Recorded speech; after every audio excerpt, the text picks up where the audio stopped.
نو پورې غاړه هم د ډېرې ځایونو پورې هغه مخامخ چې کوم کورونه دي نو په هغو باندې ورغلي دي نو په ډېر لوی تعداد کې اوبه راغلي او که موږ وګورو نو تقریبا چې د نن تقریبا یو 13 کاله مخکې یو ځل دغه شانته خوړ راغلی چې کومې دا ټنډۍ چې ولاړه دا په دې ځای باندې بره بیا دو داسې خوړ مخکې چېرته تاسو لیدلی که نه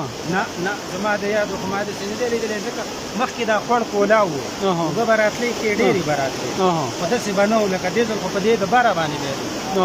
ژوندۍ ګډې یې ویوړلې اوس داسې ښه اوس هم ګډې ویوړې اوس یو 10 منټه مخکې بیلر یې ویوړې سلینډر یې ویوړې دلته چېرته د چا کور یې راچولی اچھا په دې ځای کې مطلب دا خوړ چې معمولي هم کله راوځي که نه نو خلکو ته ډېر تکلیف په تلو راتلو کې خلک اورېدی راوړېدی نه شي نو دا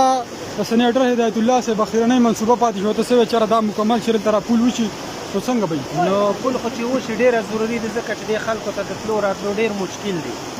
دلته څه بله لار نشته دی چې په هغې باندې انسان لاړ شي دا یوه لار ده چې دا برابر شي نو دا خو چې د عوامو دپاره ډېره ضروري ده صحیح په شکال چې کوم بارانونه دي هغه شروع دي او د ماموندو نه دا سیلاب تاسو وینئ چې ښکته روان دی سات په سات باندې زیاتېږي د مامون نه چې ښکته کمې لارې درغلي دي ښکته د مامون چې د نورو علاقو څخه کم لارې دي هغه ټولې بندې شوي دي او دا سیلاب سات په سات باندې زیاتېږي تاسو وینئ چې ډېر په غټه سطح باندې سیلاب را روان دی د بره نه د ټول مامون اوبه دي په تڼي کې هم روډ بند دی دغه رنګې د بیلوډ کې هم روډ بند دی په شاګو کې هم روډ بند دی په کلپاڼۍ کې هم دا مین روډ بند دی او دا نور هم زیات خطرناک کېږي دا تاسو د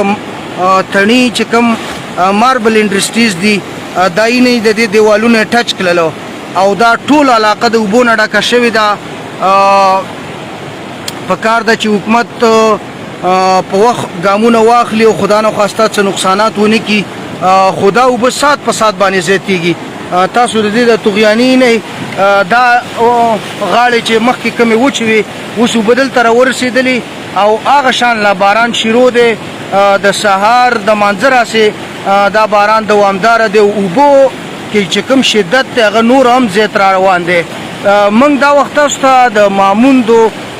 تڼي او د دغه خواوشا علاقو رپورټ درکو خو ښکته چې کومې علاقې دي نو په دې باندې ډېر غټ سیلاب در روان دی حکومت دې په وخت باندې ګامونه واخلي تاسو کتلی شئ چې څومره په لوی تعداد کې دا اوبه دي بره راوختلې د اوسه پورې دا اوبه د هغه ځای پورې وې او اوس کوم ځای ته راورسېدلې او غټ غټ بوټي یې راخیستي دي بره را روان دی او ډېر د نقصاناتو اندېښنه کېدی شي الله دې خیر وکړي موږ به وخت په وخت باندې تاسو ته د موسم په حواله او بیا د دې سیلاب په حواله خبر درکو خو کوشش وکړئ چې خپل ماشومان خپل مشران دا محفوظ ځایونو ته منتقل کړئ خاص کر هغه آبادیان کم چې د خوړونو غاړې ته دي کم چې په کوم ځای چې د سیلاب او د دې بارانه د اوبو د راتلو خطره ده د هغه نه خپل ماشومان او کشران بچ کړئ دومره تیزه اوبه دومره ډېره اوبه دا په دې لنډ وخت کې موږ په دې علاقه کې چېرته نه ده لیدلې او ډېر زیات خطرناک صورتحال اختیار کړی دی باران لا اوس هم دوامداره دی هر څه د اوبو نه ډک شو او موسم هغه شان لا خراب دی او باران وریږي مسلسل